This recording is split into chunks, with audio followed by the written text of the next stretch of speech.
देखिए बात की जा रही है energy level diagram for hydrogen. Please इसका मतलब समझ लीजिएगा। बोर्स मॉडल जब हम पढ़े तो हमने कहा था कि कोई भी इलेक्ट्रॉन, पहली बात तो Bohr's model single electron theory के लिए था, जानते हैं आप, ठीक है। कोई भी इलेक्ट्रॉन, अगर मैं हाइड्रोजन की बात करूंगा, जेड यहाँ इंट्रोड्यूस किया है ना हमने, nth ऑर्बिट में अगर चक्कर लगाता है तो उसके पास दो प्रकार की एनर्जी है। वो ऑर्बिट कौन सी? Stationery orbit. तो उसके पास दो प्रकार की एनर्जी होती है। एक तो वो रिवॉल्व कर रहा है, इट इज इन मोशन, तो it is having kinetic energy. और दूसरी बात, उसका न्यूक्लियस के साथ एक अट्रैक्शन फोर्स है, तो it is having potential. Total energy का फॉर्मूला था minus M Z square E to power 4/8 epsilon square, epsilon not square, H square into 1/n स्क्वायर। हाइड्रोजन के लिए हमने क्या बोला था? फॉर हाइड्रोजन जेड की वैल्यू 1 रखेंगे तो ई बराबर आएगा minus M E to power 4/8 epsilon not square H square into 1/n स्क्वायर। इसके बाद इसमें हमने कुछ और वैल्यू रखी थी, रेडबर्ग कांस्टेंट को इंट्रोड्यूस किया था। रेडबर्ग कांस्टेंट की वैल्यू क्या होती है? नहीं, वैल्यू की बात नहीं कर रहे हैं, उसको इंडिकेशंस की बात कर रहे हैं। आर को किससे लिखते हैं? आर का फॉर्मूला क्या था? 2 पाई स्क्वायर, वो था ना कुछ। आर की वैल्यू क्या थी? आर का फॉर्मूला क्या था? हमको इतना थोड़े याद, सब कुछ रट के थोड़ी बैठते हैं।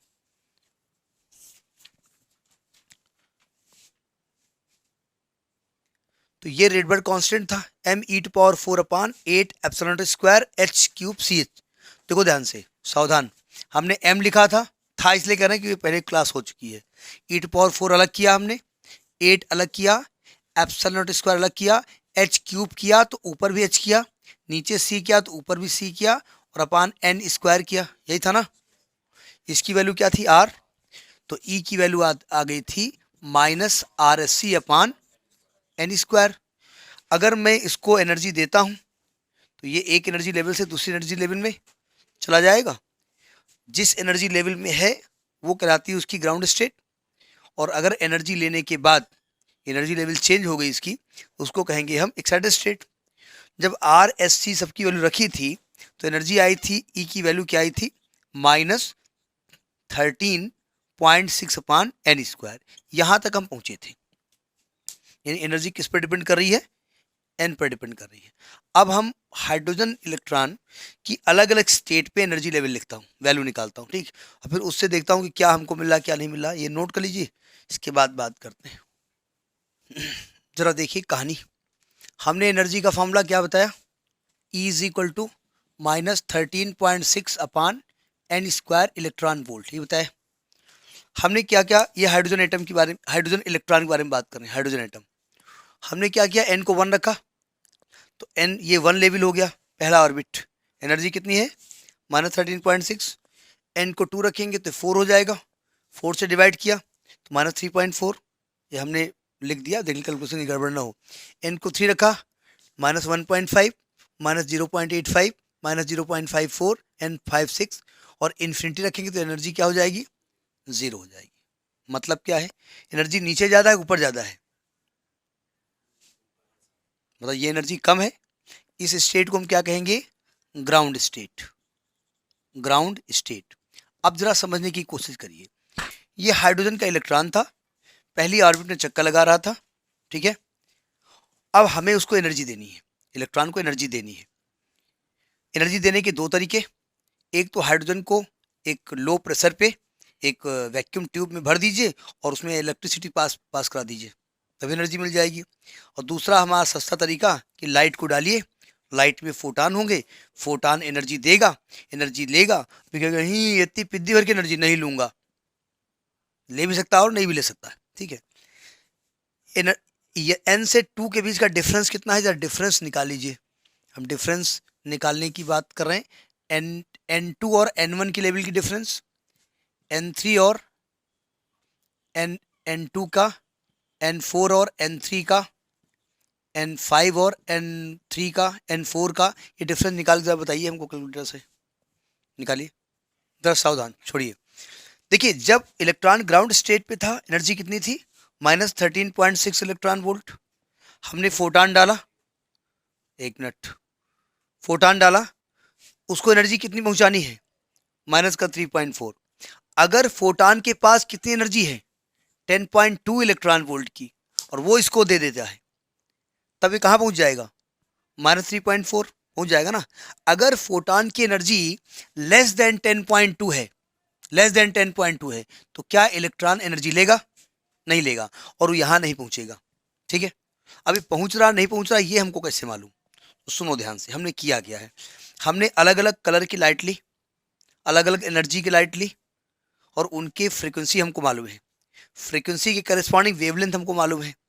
हमने उस लाइट को एक स्क्रीन पे डाला, अलग अलग कलर मिल गए, उसमें अल्ट्रा वायलेट भी मिला, इंफ्रारेड भी मिला, और विबग्योर सब मिल गया हमको। ठीक है, हमने इस स्पेक्ट्रोमीटर में वो लाइनें खींच ली, अल्ट्रा वायलेट और ये रेड ब्लू वायलेट खींच ली हमने। ठीक है, अब देखो ध्यान से, अब हमने क्या किया, इस लाइट को, ये विजिबल लाइट की हम फिलहाल बात कर रहे हैं, इस लाइट को क्या किया, हाइड्रोजन से पास कराया, हाइड्रोजन गैस है ना, हाइड्रोजन से पास कराया, और पास करने के बाद हाइड्रोजन से पास हो गई, तो वहां पर सामने ये हाइड्रोजन रास्ते में, यहां से लाइट डाली, यहाँ स्पेक्ट्रोमीटर रखा, हमने देखा सब कलर इसमें दिखाई पड़ रहे हैं, यानी जितनी लाइट पास हुई पूरी पूरी लाइट हमको उस स्पेक्ट्रोमीटर में मिल गए उस सब कलर। इसका मतलब क्या हुआ कि हाइड्रोजन एटम ने कोई भी फोटान एब्जॉर्ब नहीं किया। अभी क्या हुआ, जब हम लाइट डाल रहे थे उसमें एक फोटान, मैं यहाँ अल्ट्रावायलेट और इंफ्रारेड की बात कर रहा हूँ, हमने देखा उसमें एक फोटान ऐसा था जिसकी एनर्जी 10.2 थी। अच्छा, स्पेक्ट्रोमीटर में 10.2 एनर्जी वाला फोटान कहाँ गिरता है वो हमको मालूम था। स्पेक्ट्रोमीटर में 10.2 जितना कम से कम फोटान एनर्जी वाला हो सकता है, जितना अधिक से अधिक हो सकता है, यानी इंफ्रारेड से लेकर के विजुअल से लेकर के अल्ट्रावायलेट तक सबका स्पेक्ट्रोमीटर में हमको हिस्ट्री मालूम है। ठीक है, अब हमने क्या किया, 10.2 इलेक्ट्रॉन वोल्ट की एनर्जी जब हमने डाली एक फोटान, उसमें एक फोटान था जिसकी एनर्जी 10.2 भी थी, तो वो फोटान जब ये हाइड्रोजन नहीं थी तो स्पेक्ट्रोमीटर में जहां पे गिरता था, जब हाइड्रोजन से गुजरा तो वहां पर ब्लैक लाइन दिखाई पड़ी, वहां पर डार्क ब्लैक हो गई, यानी वहां कलर गायब हो गया। वो क्या मतलब हुआ, इसका मतलब रास्ते में किसी ने रोक लिया, हमने पूछा ये 10.2 नहीं आए कहाँ, क्या रास्ते में हाइड्रोजन भी ले रहा है, कुछ बातें तो कर रहे हैं। इसका मतलब क्या हुआ कि हाइड्रोजन के एटम ने 10.2 इलेक्ट्रॉन की एनर्जी वाले फोटान की एनर्जी को एब्जॉर्ब कर लिया, इसलिए स्पेक्ट्रोमीटर में वो एनर्जी हमको नहीं मिली, एब्सेंट हो गई। हाइड्रोजन ने एब्जॉर्ब कर लिया, तो एब्जॉर्ब करके भाई साहब जाएंगे कहाँ, अपनी ग्राउंड स्टेट से यहाँ पहुंच जाएंगे, अभी बनाइएगा नहीं, ग्राउंड स्टेट यहाँ पहुंच जाएंगे। ठीक है, एक फोटान ऐसा था जिसकी एनर्जी इतनी थी, अभी इसको हमने नहीं कैलकुलेट किया, इतनी थी यहाँ से लेकर के यहाँ तक ये एनर्जी थी। ठीक है, और जब हमने, अब देखिए 10.2 इतनी हो गई एनर्जी, हमने 10.2 से थोड़ा बढ़ाया, उस फोटान की एनर्जी को हाइड्रोजन ने, इलेक्ट्रॉन ने एब्जॉर्ब नहीं किया। फोटान की आधी एनर्जी ले नहीं सकता कि 10.2 हमका दे दो, उस आप ले जाओ, लड़का बच्चन मिठाई खवाओ, ऐसा नहीं होता है ना। जब एनर्जी यहाँ से यहाँ तक दी, किसको, हाइड्रोजन एटम को, तो हमने देखा स्पेक्ट्रोमीटर में इस एनर्जी का फोटान गायब था, किसने एब्जॉर्ब कर लिया, हाइड्रोजन ने। तो हाइड्रोजन एटम कहाँ से कहाँ पहुंच गया, यहाँ से लेकर के यहाँ पहुंच गया। जब जिस फोटान की एनर्जी इतनी थी वो हमको स्पेक्ट्रोमीटर में गायब मिला, यानी ये हमको स्पेक्ट्रम मिल रहा है, स्पेक्ट्रोमीटर मिल रहा है हमको, ये गायब मिल रहे हैं, तो हम समझ गए चूंकि ये जो लाइट है कहाँ से होकर के आई है, हाइड्रोजन से, और हाइड्रोजन के एटम्स इतनी एनर्जी, इतनी एनर्जी, इतनी एनर्जी, इतनी एनर्जी ये एब्जॉर्ब कर लेते हैं। ठीक है, तो इसको हमने कहा एब्जॉर्प्शन स्पेक्ट्रम, एब्जॉर्प्शन स्पेक्ट्रम, ये हमको एब्जॉर्प्शन स्पेक्ट्रम मिला। समझ में आई बात नहीं आई, ठीक है। लेकिन चूंकि आप जानते हैं कि अगर आप अपनी ग्राउंड स्टेट में हैं और बाहर से किसी रिसोर्सेज से पैसा मिल गया और मार को उड़ रहे हैं, आप निकलो भाई फरारी ले आओ, ये ले आओ, वो ले आओ, तो कहाँ पहुँच जाएंगे, यहाँ। लेकिन यहाँ कितने देर रुकेंगे, 10⁻⁸ सेकेंड तक, और वहाँ से वापस लौट के आना है। तो जब हाइड्रोजन यहाँ से लेकर के यहाँ लौट के आएगा, यानी हायर एनर्जी लेवल से लोअर एनर्जी लेवल में, तो उसके पास जो एनर्जी थी वो क्या करेगा, रेडिएट करेगा। वो रेडिएट किस फॉर्म में करता है, इलेक्ट्रोमैग्नेटिक वेव के फॉर्म में करता है। अब उसी स्पेक्ट्रोमीटर में जहां पर वो डार्क लाइन आई थी ना, उसी जगह अब हमने एक स्पेक्ट्रोमीटर लिया जहां कोई कलर नहीं था, हम लाइट नहीं डाल रहे हैं उसमें, ठीक है, अब हाइड्रोजन के जो एटम्स थे ना, उनको हम इसमें डाल रहे हैं। तो वो एटम जिस जहां पर डार्क लाइन आई थी ना, वहां पर एक हल्की सी ब्राइट ब्राइट लाइट आ गई। समझ गए कि जिसने एब्जॉर्ब किया वो रेडिएट किया है। तो इस प्रकार से वापस लौट के आता है, वो इन्हीं वेव्स को क्या करता है, रेडिएट करता है। अब चूंकि ये वेव की एनर्जी जो भी होगी उसके ये एनर्जी ई है ना, और ई किसके इक्वल होता है, एच न्यू, तो उसके करस्पॉन्डिंग फ्रीक्वेंसी होगी, फ्रीक्वेंसी के करस्पॉन्डिंग कलर होगा, तो वही कलर आपको स्पेक्ट्रोमीटर में मिलता है। तो इन कलर्स को, इन एनर्जी लेवल को अलग अलग साइंटिस्ट ने ऑब्जर्व किया और उसके बारे में कुछ सीरीज बताई, उन्हीं के बारे में हम बात करने जा रहे हैं। ये रफली आप अपने लिए बना लीजिए, क्योंकि इसको फिर हम रब करेंगे, फिर दोबारा इसको बनाएंगे। ठीक है, ये है आपका एब्जॉर्प्शन एमिशन, एब्जॉर्प्शन स्पेक्ट्रा। समझ में स्पेक्ट्रा कैसे मिलता है? ठीक है, अच्छा सन से जो लाइट आती है उसमें भी कलर होते हैं, ये हम कैसे पहचाने? सुनिए ध्यान से। सन से लाइट आ रही है, हम तो विजिबल लाइट देखते हैं, हमने 7 कलर उसमें रख दिए, 7 कलर रख दिए। अब जरा देखिए ध्यान से, जैसे यहाँ पर येलो कलर मिल रहा है सन से, यहाँ येलो कलर मिल रहा है, सोडियम को जलाया तो सोडियम को जलाया तो सोडियम भी येलो कलर देता है, तो सोडियम येलो कलर क्या करता है, एमिट करता है।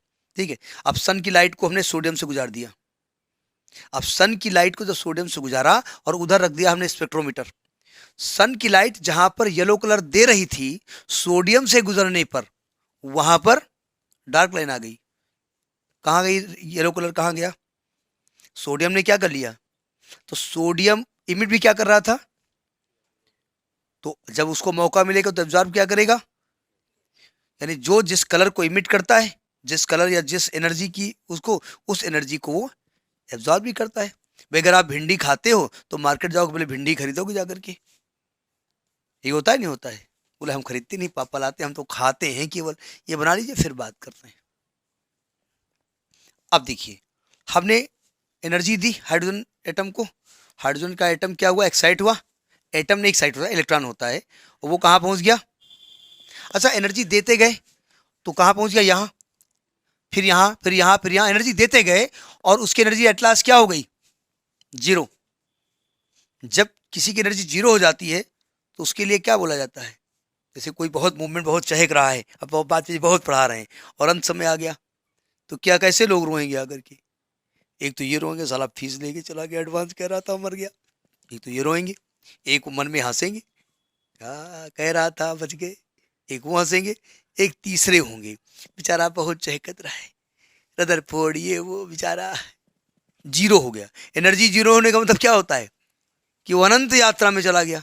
तो एनर्जी जीरो होने में मतलब इलेक्ट्रॉन कहाँ चला गया, अनंत यात्रा में चला गया, अपने एटम को छोड़ के चला गया, उसको क्या कहेंगे, आयनाइजेशन, आयोनाइजेशन। ठीक है, तो जब एनर्जी जीरो हो जाती है किसी इलेक्ट्रॉन की तो वो अपने ऑर्बिट को छोड़ देता है, वो कहाँ जाता है, राम नाम सत्य बोले हो जाता है उसका। ठीक है, तो यहाँ तो नहीं लिखेंगे कि वेन द राम नाम सत्य becomes of electron then it the atoms come in the ionization state, ऐसा थोड़ी बोलेंगे, लेकिन हाँ मतलब ऐसे मतलब बोल दिया हमने। अब सुनिए ध्यान से, तो यानी कि ये स्टेट प्राप्त हुई, अंत में क्या होगा, वो अपने स्टेट में लौट के आएगा, फिर मास्टर बन के आएगा।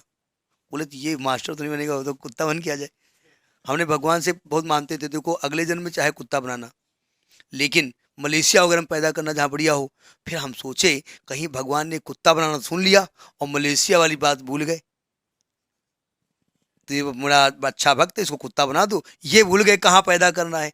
तो हमने उल्टा बोलता है, मलेशिया में पैदा करना, अच्छी ब्रीड का कुत्ता बनाना चाहे, लेकिन थोड़ा सा बहुत हाई टेम्परेचर होता है यहाँ पर। सुनो ध्यान से, अब ये वापस कैसे लौटेगा, सुनिए ध्यान से। ये एक मिनट, ये इलेक्ट्रॉन इस लेवल से यहाँ आ रहा है, कितनी एनर्जी रेडिएट करता है, 10.2, ये बहुत ज़्यादा एनर्जी होती है, और बहुत ज़्यादा एनर्जी होती है, फ्रिक्वेंसी भी बहुत ज़्यादा होती है, और ज़्यादा फ्रिक्वेंसी होती है तो वो हम देख नहीं पाते। वो कौन सा रीजन होता है ज़्यादा फ्रिक्वेंसी वाला, अल्ट्रावायलेट।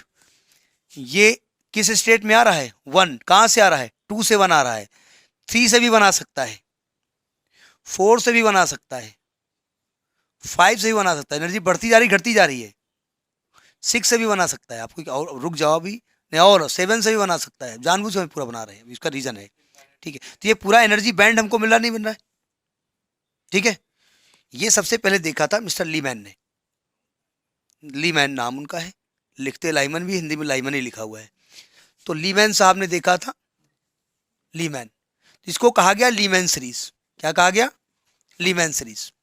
अब सुनिए ध्यान से, ये जो सीरीज देखी उन्होंने, चूंकि ये एनर्जी बहुत ज्यादा थी, ये कौन सा रीजन था? इसका अध्ययन बामर साहब ने किया था, लेकिन बामर विजिबल लाइट देख पाए और लाइट को नहीं देख पाए। जब और लोगों ने अध्ययन किया, बोले नहीं, अरे इसमें तो कुछ, इसमें ऐसे भी हैं जो अल्ट्रावायलेट वाले हैं, वो भी अध्ययन हुआ बाद में। इनको यूवी अल्ट्रावायलेट रीजन कहा गया। ठीक है, ये अल्ट्रावायलेट रीजन में पाया जाता है। तो इसकी इसकी वेवलेंथ क्या होती है? 1/λ इज इक्वल टू आर। आपने 1/n1 square minus 1/n2 square पढ़ा? ठीक है, 1/n1 माइनस 1/n2 पढ़ा ना। n1 कौन सी स्टेट है? Ground state. n2 कौन सी है? एक्साइटेड में। तो यानी यहां पर n1 कौन सी स्टेट आपकी है? 1 स्क्वायर है, यानी आपकी 1 से स्टार्ट होगी ना, और माइनस 1/, तो आप लिखने को n स्क्वायर ऐसे लिखिए, n ऐसे लिखिए। तो n की वैल्यू कहां से स्टार्ट होगी? यहां पर 2, 3, 4 एंड सो ऑन। ये किस रीजन में होगा? ये अल्ट्रावायलेट रीजन में होगा। इस पर न्यूमेरिकल बहुत आते हैं, न्यूमेरिकल इसी फॉर्मूले बनते ही है आपके। तो ये आपकी लाइमन सीरीज या चले लीमैन सीरीज, जो भी आप कहो, ये लीमैन सीरीज के लिए वेवलेंथ का फॉर्मूला होता है, 1 से स्टार्ट होता है। इसको 1/λ को चाहे तो आप फ्रीक्वेंसी, एवरेज फ्रीक्वेंसी भी मान सकते हैं। ठीक है। अब कुछ इलेक्ट्रॉन ऐसे भी उसमें पाए गए जो n बराबर 2 स्टेट में आके रुक गए, यहीं से गए थे, यहां से वापस लौट के आ गए। ठीक है, ये सब अध्ययन किया था, ये सब विजुअल रीजन में था, और ये देखा था बामर साहब ने। बामर ने ही एक्चुअली इसके एक्सपेरिमेंट किया था। उन्होंने हाइड्रोजन को एनर्जी दी थी, एनर्जी दे के हाइड्रोजन के एक्साइटेड एटम्स जो थे उनकी एनर्जी का अध्ययन किया था। ठीक है, और उसके बारे में अध्ययन किया था। बाद में और भी साइंटिस्ट आए, उन्होंने भी देखा उसको। तो नेक्स्ट नंबर 2 है बामर सीरीज। अब इसको बाल्मर ना पढ़ना, कहीं कहीं ये गंजा सीरीज, कहीं ये कौन सी है? एक मिनट, स्केल क्या करोगे? स्केल जिस काम के लिए, वो तो पर्पज भी सिद्ध नहीं हुआ, पकड़ो। तो कहीं गंजा, कहीं बाल मर गए। जब बाल मर गए तो आदमी कैसा हो गया? गंजा सीरीज। ये गंजा सीरीज नहीं है, बामर साहब हैं। तो इनका जो ग्राउंड स्टेट कौन सा था? 2। और कहाँ से इलेक्ट्रॉन लौट के आ रहे थे? 3 से आ रहे थे, 4 से आ रहे थे। तो इसकी जो एवरेज फ्रीक्वेंसी 1/λ जो वेवलेंथ होगी आर, ये कहाँ से आएगा? 2 square minus 1/n square. n कहाँ से स्टार्ट होगा? 3, 4, 5 एंड सो ऑन। समझ में बात आ रही नहीं आ रही है?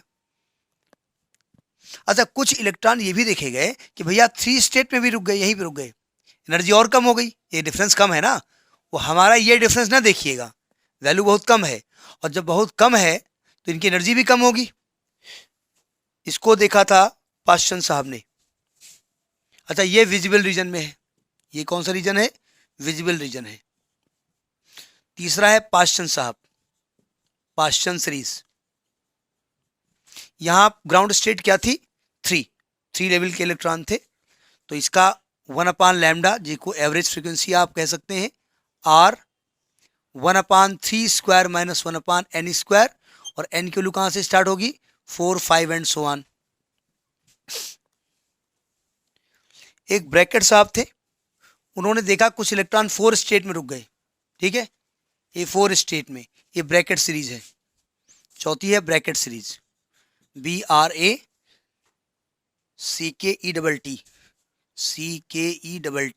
Brackett series. लिखिए, ऊपर लिखेंगे इसको। ये आपका पाश्चन इंफ्रारेड था। अब चूंकि और एनर्जी और कम होती जा रही है तो सब इंफ्रारेड रीजन में आएंगे। तो ब्रैकेट की ग्राउंड स्टेट क्या थी? 4 थी। तो इसका जो 1/λ था वो था R 1/4 square minus 1/n square, और n की वैल्यू कहाँ से स्टार्ट थी? 5, 6 एंड सो ऑन। ये भी आपका इंफ्रारेड रीजन था, इंफ्रारेड। और अगला था फंड सीरीज। पी फंड नहीं है, ये फंड सीरीज।